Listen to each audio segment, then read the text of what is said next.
o ataque terrorista de 11 de setembro. A enorme força de impacto do avião não fez com que as torres gêmeas caíssem inclinadas assim. Em vez disso, as torres permaneceram fortes por mais de 1 hora.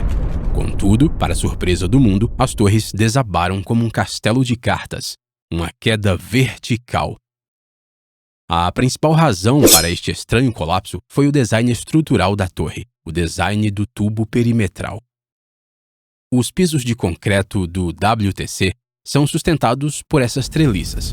Durante a queda do avião, a queima de combustível de aviação aumentou a temperatura e fez com que as treliças ficassem flácidas. Você consegue dizer qual é o efeito de um piso pesado e flácido no edifício? Calma. Estamos indo rápido demais. Para compreender adequadamente a física por trás do colapso, primeiro precisamos entender a geometria e os detalhes do design deste edifício. O design do tubo perimetral ganha vida quando você reorganiza colunas distribuídas uniformemente em um edifício para um arranjo tubo em tubo. Esses espaços de escritório eram incrivelmente elegantes, convenientes e espaçosos, sem colunas irritantes dentro das áreas de escritório. Essa foi a única razão pela qual os engenheiros escolheram este design exclusivo de tubo perimetral para ambos os arranha-céus. Para realmente apreciar essa escolha, vamos comparar rapidamente o design destes escritórios com aqueles encontrados no icônico Empire State Building. Como você pode ver, as colunas gigantescas aqui ocupam muita área útil do escritório. Se você olhar de perto, notará que uma única coluna externa não percorre toda a estrutura da torre. Em vez disso, é uma coleção de muitos painéis pré-fabricados. Um único painel é composto por 3 colunas, atingindo 3 andares de altura. Esses painéis são então mantidos juntos por placas spandrel. Os engenheiros conectaram esses painéis repetidamente em ordem crescente de altura, em vez de adotar uma abordagem direta. Este método garantiu uma boa rigidez aos pilares externos. Esses guindastes fofos, mas gigantescos, chamados guindastes canguru, desempenharam um papel importante na aceleração dos trabalhos de construção do WTC. Ao visualizar essa animação, você consegue perceber como esse guindaste inovador sobe sozinho? Quando o pistão é acionado, o guindaste aumenta sua altura. Esta interessante estrutura de suporte, que pode flexionar apenas para um lado, ajuda o guindaste a permanecer nesta posição. Nesta fase, a parte inferior do pistão é retraída. Mais uma vez, o mecanismo de suporte flexível unilateral entra em ação. Agora que o guindaste está devidamente apoiado, é hora de fixar essas armações à base para estabilizá-la. A maneira como esse guindaste sobe parece legal, né? Se quiser aumentar sua altura, basta repetir a mesma série de movimentos. Quando chegou a hora de montar a trava da estrutura, os guindastes canguru vizinhos prestaram assistência. As torres do WTC foram uma das primeiras nos Estados Unidos a utilizar estes guindastes inovadores. Você percebeu o que esse trabalhador está fazendo aqui?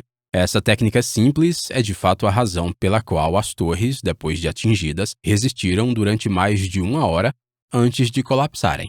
Este é um processo de isolamento de espuma em spray. Quando pulverizado sobre uma superfície metálica, este líquido especial cria uma textura semelhante à espuma. Em caso de incêndio, essa espuma pode impedir que o calor atinja o aço por 1 ou 2 horas, conforme sua classificação. Essa técnica útil protege o edifício até que os socorristas consigam chegar ao local e controlar o incêndio. As treliças e colunas das torres gêmeas foram cobertas com esse isolamento de espuma em spray. Agora é hora de explorarmos o segundo componente principal do design, o núcleo. Embora o núcleo ocupe apenas 1/4 da área, este núcleo suporta a maior parte da carga gravitacional da torre. Cada coluna do núcleo foi soldada à que estava abaixo dela e cada uma tinha uma altura de cerca de 30 a 50 metros. Mais tarde, vigas em I foram fixadas em todos os andares.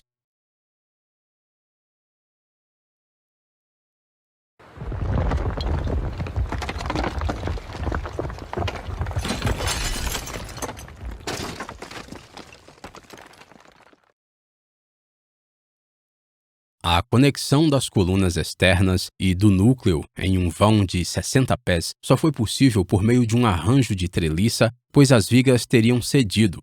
Para facilitar o processo construtivo, eles pré-fabricaram partes do piso.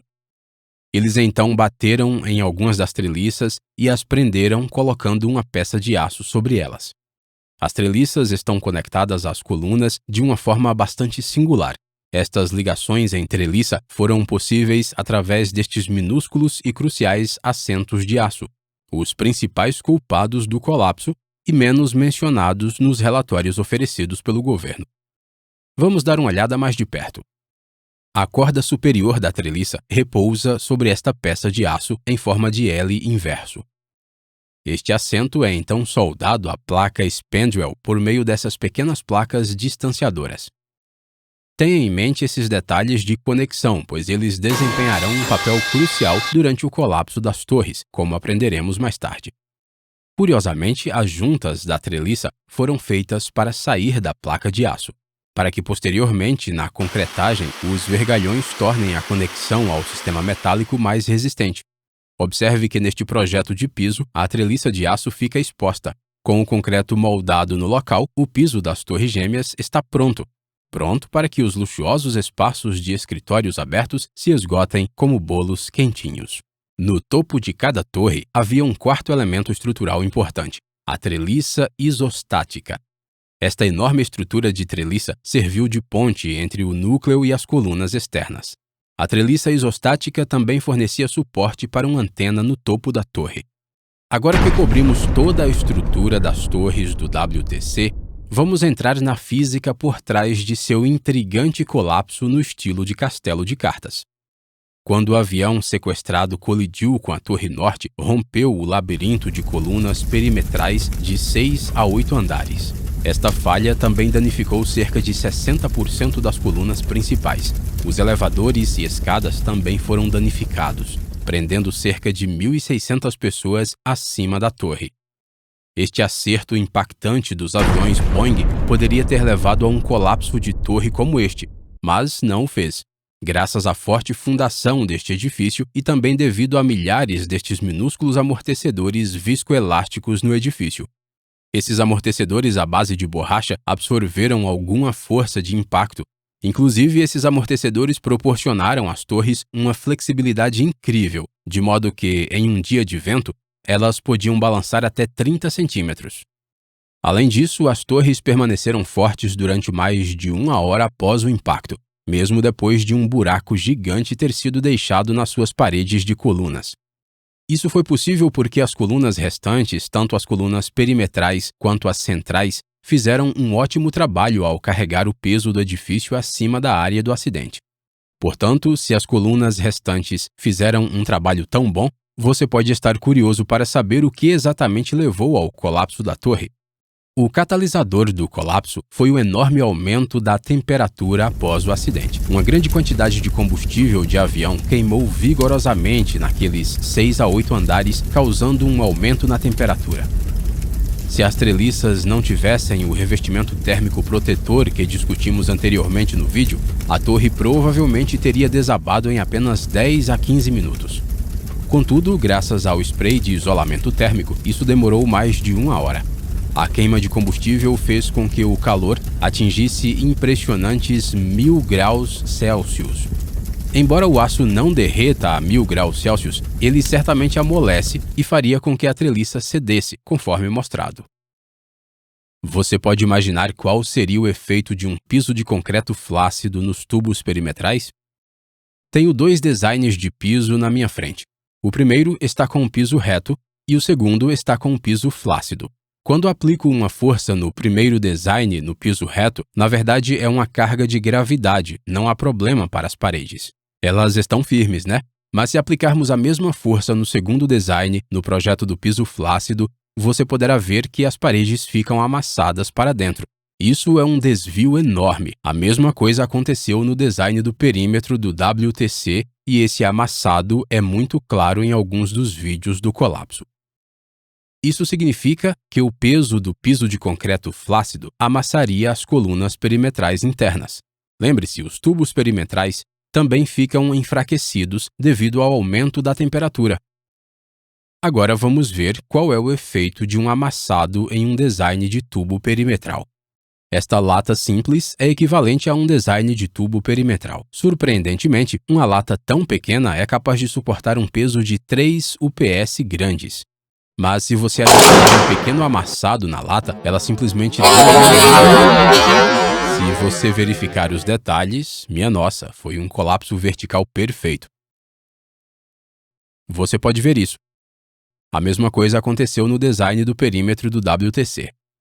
Semelhante ao experimento, quando uma força axial passa através de um design de tubo perimetral com um amassado, ela simplesmente entra em colapso na região do amassado. Este é um caso claro de flambagem. Provavelmente todos vocês já experimentaram ou pelo menos viram flambagens. A flambagem ocorre quando uma carga compressiva atua axialmente sobre uma viga esbelta. Por causa do amassado, a flambagem ocorreu com uma carga muito menor. O forte núcleo central pode evitar que os andares superiores caiam? Infelizmente não pode. Já vimos como os pisos estão fracamente conectados ao núcleo. Além disso, devido à alta temperatura, essas ligações foram ainda mais enfraquecidas. Durante o colapso dos pisos, devido ao amassado, o suporte do núcleo simplesmente quebraria. Quase sem ligação com o núcleo, o resultado é claro, o desabamento de todos os andares superiores.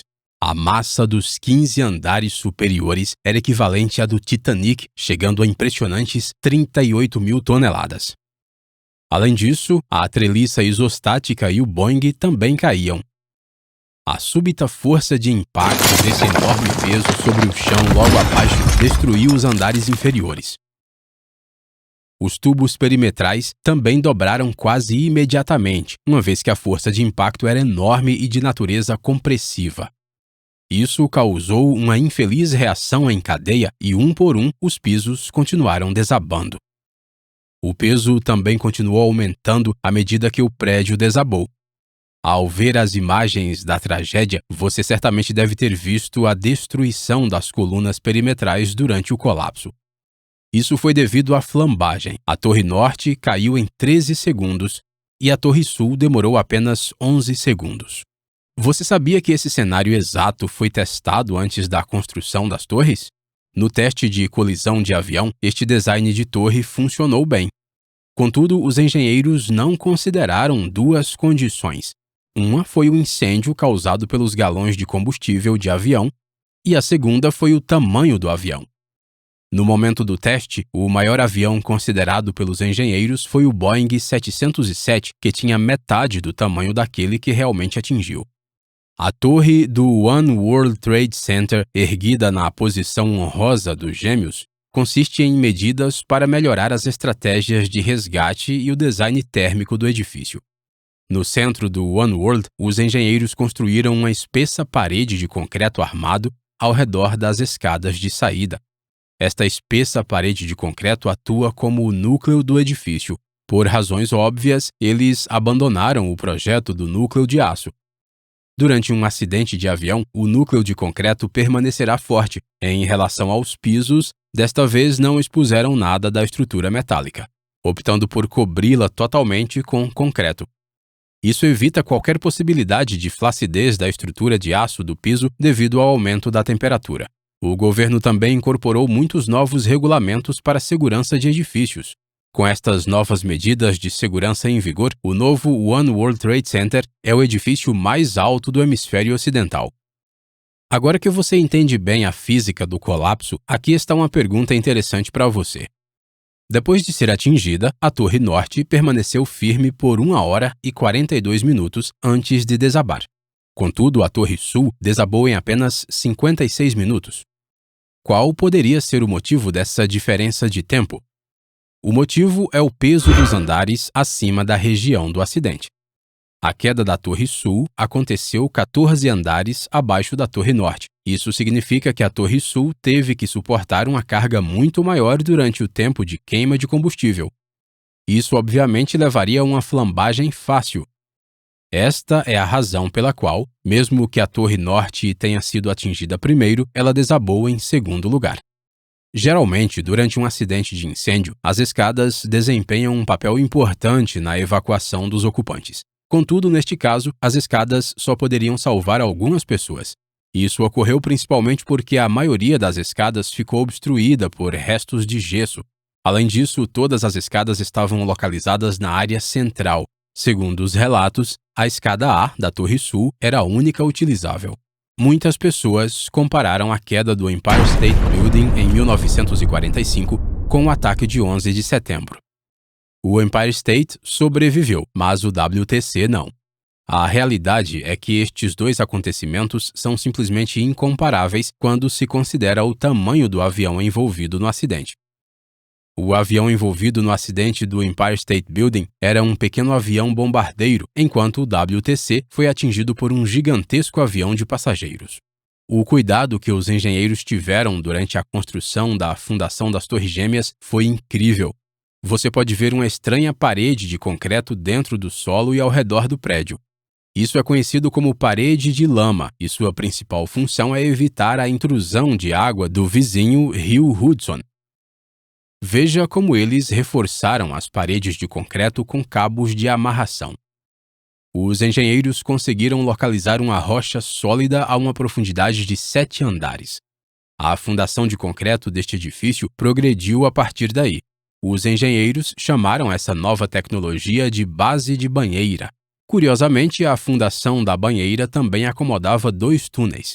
Esta base sólida foi a principal razão pela qual a força de impacto de um avião tão gigantesco não conseguiu derrubar o edifício.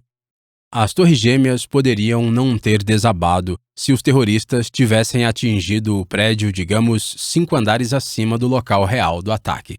Ou se, em vez de um design de tubo perimetral, um design normal de coluna de esqueleto de aço fosse usado. Também poderia ter sido evitado se os engenheiros tivessem usado uma junta forte na ligação entre o piso e o núcleo. Mesmo os terroristas por trás do ataque provavelmente não poderiam ter imaginado toda a física que aconteceu após a queda do avião, ou mesmo previsto o colapso de um edifício tão monumental. Às vezes, a física é cruel. Você pode ver a enorme quantidade de detritos que se formaram após o colapso das Torres Gêmeas. Surpreendentemente, quando eles limparam os escombros, você podia ver uma coluna forte e brava. Esta é a coluna do núcleo central do edifício. Sei que mesmo depois de todas estas explicações científicas sobre o colapso, poderei ler na seção de comentários e a torre WTC-7. Ela desabou mesmo sendo intocada pelo avião. Há uma explicação científica para isso também, mas não neste vídeo. Este vídeo já tem 15 minutos de duração. Me deem apenas uma semana, cobriremos essa parte também. Agora, sobre esta brava coluna, ela foi atualmente transferida para um museu dedicado ao memorial do WTC, e esta coluna ainda permanece firme lá. E se você gostaria que este canal continue firme, por favor, apoie-nos pelo Patreon. Não estamos bem financeiramente. Aguardamos o apoio de vocês. Se cuidem e até a próxima.